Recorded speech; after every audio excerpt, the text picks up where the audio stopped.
They didn't fire me to save money. They fired me to steal time, for days of it, and they thought I wouldn't notice. My name is Walter Briggs. I'm 64 years old, and for 29 years and 11 months, I was the man everyone at Crestline Systems called when something snapped, sparked, flooded, froze, rattled, or simply refused to do what it was built to do. I was the first to arrive, 5:30 a.m., without fail, and usually the last to leave. I trained every kid who ever rolled a tool cart through our doors. I kept the heat working in January and the data center from boiling in August. I learned the building's moods, the way a mother knows a child's cough in a crowded room. I was going to retire at the end of the week. For days. For sunrise drives. For lunches in the break room with the dented vending machine. Then, dignity. A pension. Quiet. Instead, I sat in a glass-walled conference room while Damon Kincaid, our new executive vice president, 38, slick hair, watch you could see from the parking lot, stared at his laptop like the words on the screen were more real than I was. The fluorescent lights hummed overhead like trapped insects. Through the glass, I watched people I'd trained pretend not to look at me. No one wants to make eye contact with a man being unmade. Walter, Damon said, finally glancing up, we're restructuring. This is never easy. Hope there are no hard feelings. He slid a manila folder across the table as if pushing a bill to the far side of a diner counter. Budgets are tight. We're moving in a leaner direction. Nothing personal. You understand how business works. I understood plenty.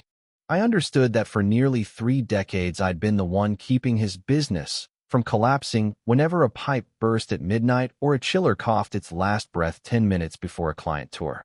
I understood that the man in front of me had been here 3 years, and in those 3 years he'd learned to say optimize the way other people say hello. What do you need from me? I asked, because the only thing worse than humiliation is dragging it out by arguing. He exhaled, relieved I wasn't going to make a scene. We've prepared the paperwork. There's COBRA information, final paycheck calculations, a checklist for returning company property. Standard stuff. The folder was already printed, already dated. The pen he handed me had the Crestline logo that had faded from my own work pen years ago. I signed where the tabs told me to sign, the way a man signs for a package he didn't order but can't stop at the door. Badge and keys, Damon said, holding out his hand.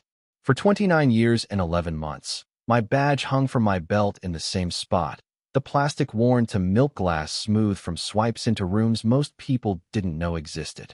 My keys were a heavy river on a ring. Master keys to the electrical rooms, the generator cage, the supply closets with their own hierarchy and gossip. I set both in his palm. He closed his fingers like he'd caught something alive. While I walked out, people discovered urgent emails. The break room smelled like burnt coffee. Security nodded at me the way you nod at a neighbor moving out in the middle of the night. My truck started on the first turn, faithful as a dog. I sat with the engine idling and looked at the building I'd treated like a living thing, and I felt it for the first time. Something was off. Not just the cruelty of it. The timing. The math. For days. At home, I spread everything on the kitchen table. The termination letter, the separation agreement, the benefits summary. I put on my glasses and did what I've always done best. I checked the numbers. According to the letter, Crestline calculated my service at 29 years and 10 months. Their math shaved a month off my life. The difference between we take care of our own and good luck out there. I went to the hall closet and dragged out a battered plastic bin labeled with a piece of duct tape in my late wife's handwriting. Walter, work docs. She'd written it back when we thought retirement was a straight road with a brass ring at the end, not a trap door hidden by fine print. Inside the bin were manila envelopes, pay stubs, performance reviews, policy updates, every memo I'd ever thought might matter. My wife, Colleen, had teased me for keeping paper in a digital age. You're building a small forest, she'd say, smiling. One day that forest will save us. I used to joke back. I didn't know the joke would become a prophecy. I found the old employee handbook from 15 years ago, the one with the logo before marketing changed the crest. The retirement policy was right there, clear as morning. Full retirement benefits at 30 years of continuous service, or age 65, whichever comes first. I reread it until the words stopped looking like words and started looking like a promise. I was 64 and 4 days away from 30 years. Then I remembered the company-wide memo from last month, sent by Damon himself, subject line, clarifications to retirement benefit calculations. I'd printed it because the tone had rubbed me wrong when I first read it, a lawyerly gentleness around something sharp. Effective immediately, it said, all retirement benefit calculations will be based on continuous years of service as defined in the current employee handbook.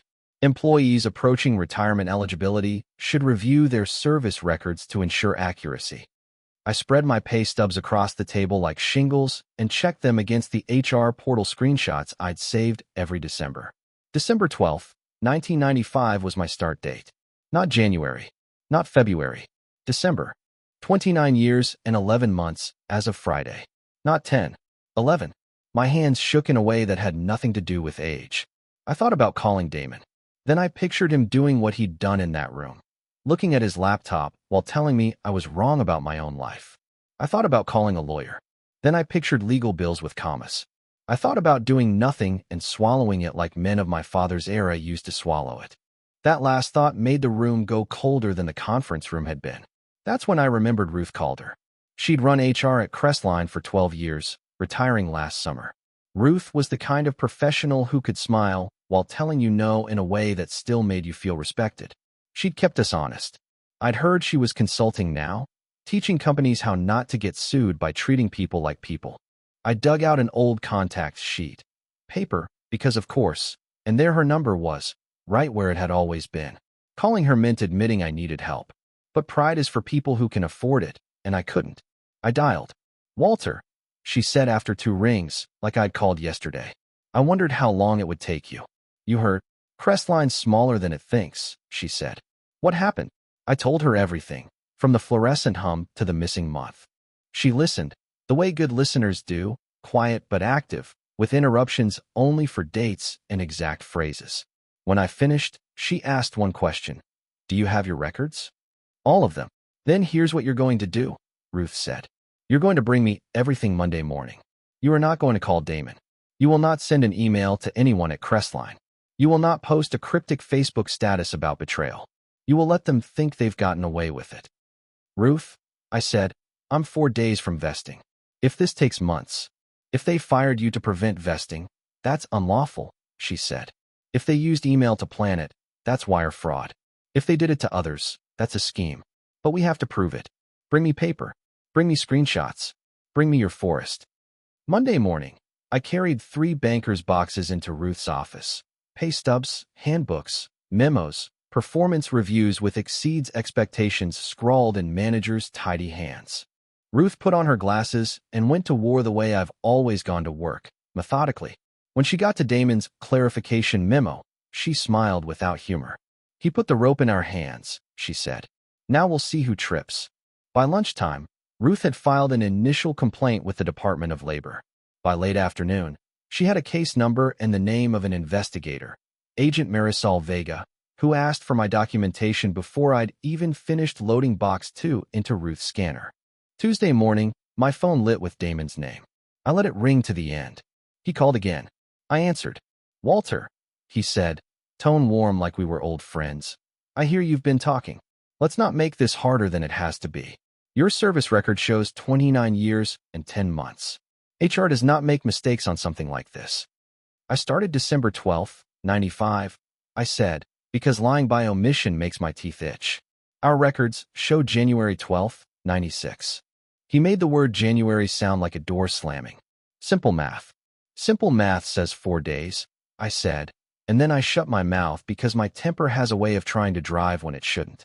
Look, I get that this is emotional, Damon said, slipping into the voice men like him learn in seminars.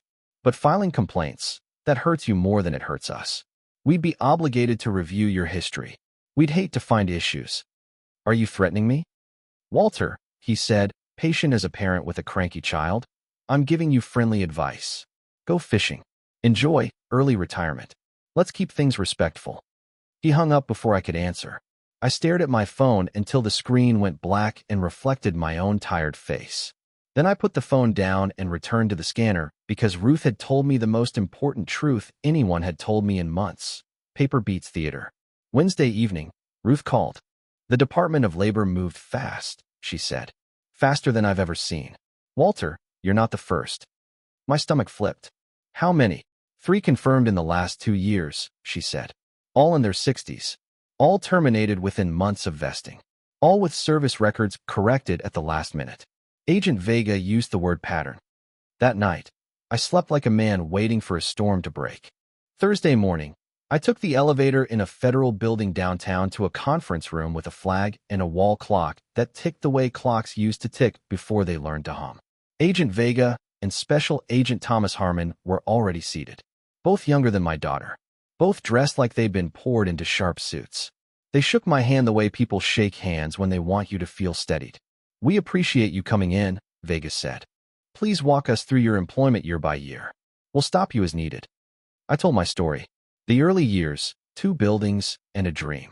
The expansion, 4 buildings and a data center that drank electricity like a thirsty ox. The new rooftop units we'd fought City Hall about. The winter the generator coughed during an ice storm, and I drove across town with a can of diesel that sloshed against my knees. The young managers who came and learned and left. The old managers who stayed and forgot how to say thank you. They asked about documentation. I handed over a binder Ruth had made, tabs like colored teeth. Vega read Damon's memo. Harmon studied the handbook. They nodded without speaking the way people nod when a puzzle piece slides into place. Then Vega slid a printout across the table. I recognized the font, Crestline's email client. I recognized Damon's email address.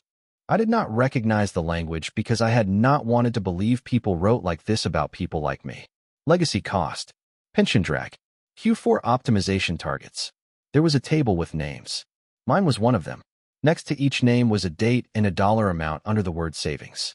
We believe Crestline, under Mr. Kincaid and HR Director Lila Mercer, engaged in a deliberate scheme to terminate employees approaching pension vesting, Harmon said, voice steady. Emails indicate intent. The use of electronic communications elevates this beyond civil labor violations. We are preparing criminal charges for wire fraud and conspiracy. I felt something inside me that had been clenched for months loosen, slowly, painfully, like a rusty valve giving way. We'll need your testimony, Vega added. There will be depositions. Possibly trial. Are you willing? I pictured Damon's hand outstretched for my keys. I pictured my wife's duct tape label. I am. Things move the way the good machinery moves. Engaged, aligned, unstoppable. On Monday, agents served warrants on Crestline servers. By Wednesday, they carried boxes out of HR while employees pretended to work. Rumors slid through the city like rain through gutters. 8 more former employees reached out to the Department of Labor. Then 6 more. Then 5. Damon called again, but his voice had lost the varnish. Walter, he said, breathy, there may have been an oversight. If you come in Monday, we can correct your service date. Your pension will be fully honored. We can even discuss a goodwill payment for firing me 4 days early? For the misunderstanding. It wasn't a misunderstanding, I said. Let's be pragmatic, he snapped, the seminar voice gone. You don't want a legal war at your age. I hung up. I put the phone face down with a care that felt like restraint. Friday afternoon, Ruth called. Turn on Channel 9. I turned on Channel 9. There was Damon, hair a little less slick without hair product, hands cuffed, being guided out of Crestline's front doors by 2 federal agents who moved him with professional gentleness. Behind them, other agents carried boxes. The commentator's voice was the voice of people who have practiced calm for a living. She said words that belonged to other people's lives, not mine. Scheme, indictment, 14 counts, conspiracy to defraud employees of earned benefits. Then they showed a clip from a shareholder meeting 6 months earlier, Damon smiling, talking about modernizing our workforce. I turned off the TV and stood in my kitchen, listening to the house breathe. Within a week, Crestline's board placed Damon and Lila on administrative leave, then terminated for cause. The stock dropped and bounced like a stone over water that had decided to be a wall. The board hired outside counsel. My phone pinged with a call from a firm representing Crestline.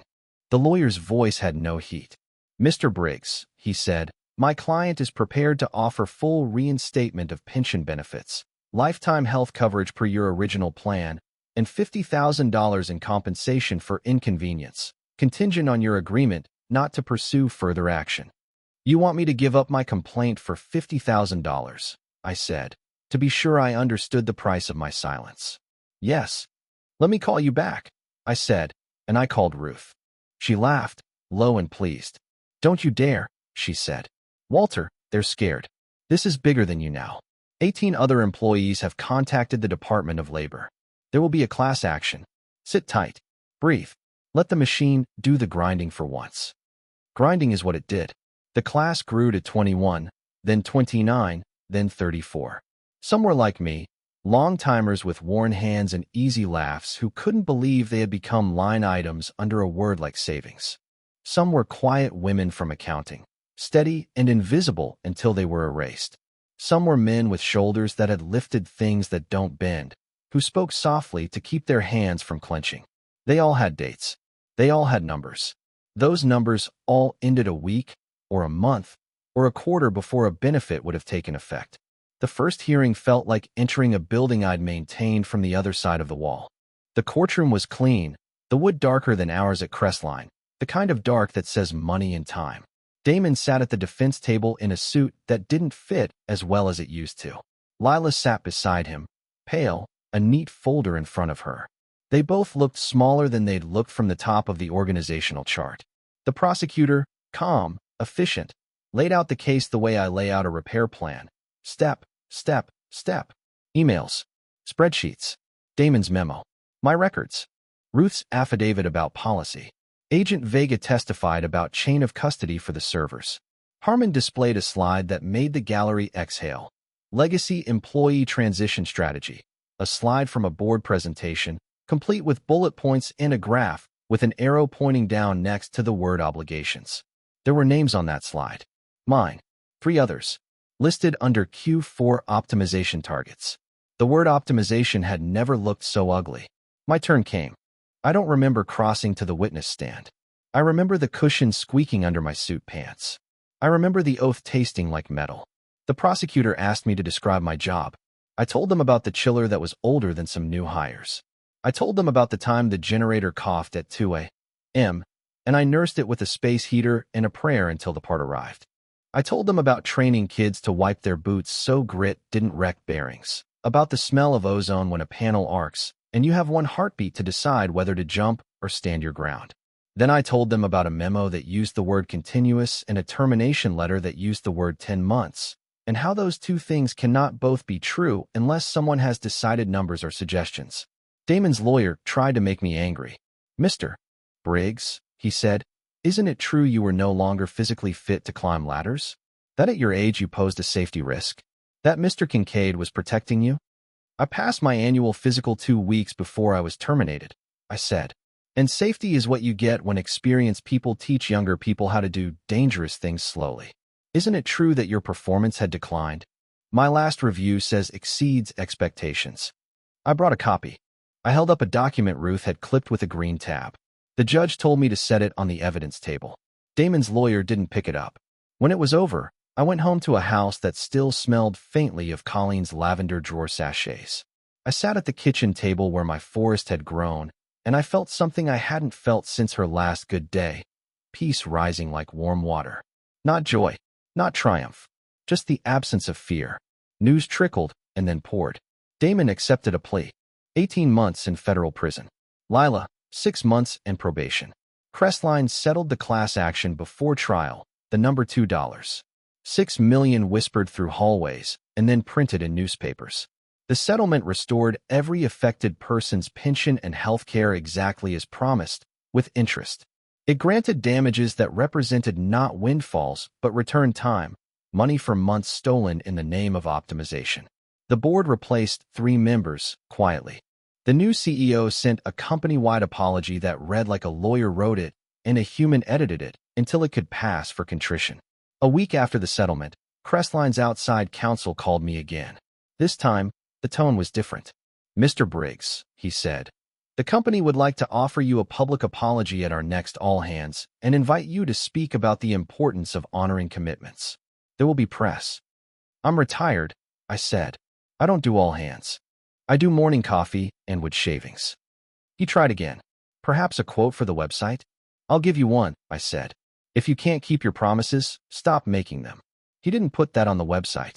Life tilted back toward ordinary in the best possible way. The pension payments began right when they would have if Damon hadn't tried to shift the calendar with his laptop.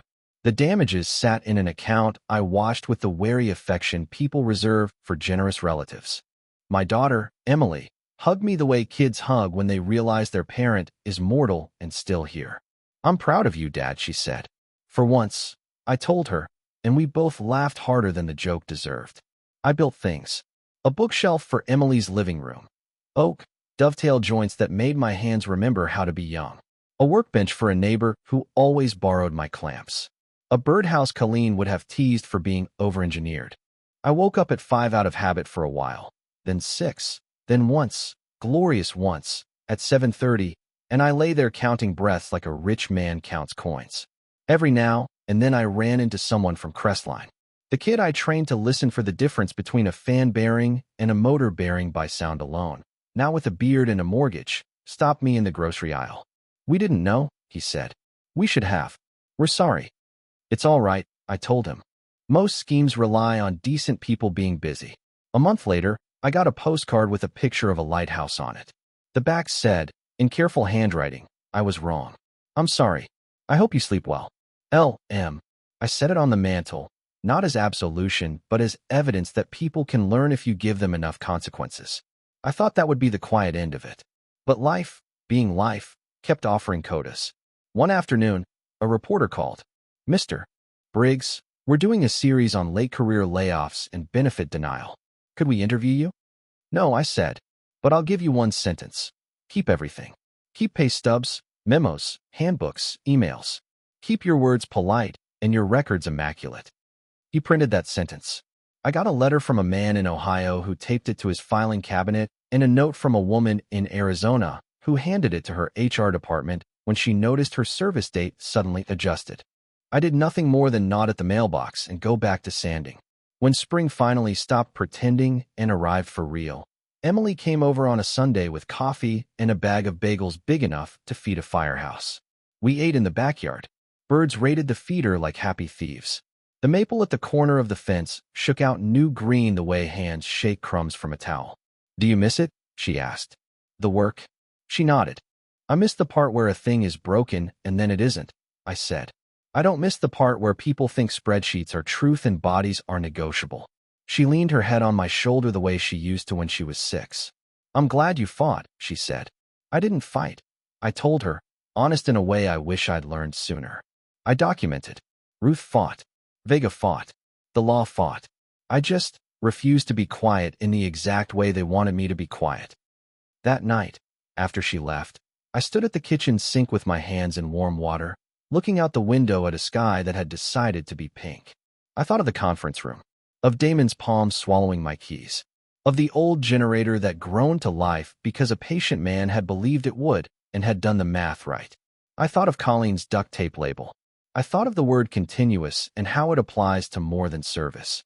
It applies to the series of choices that make a life.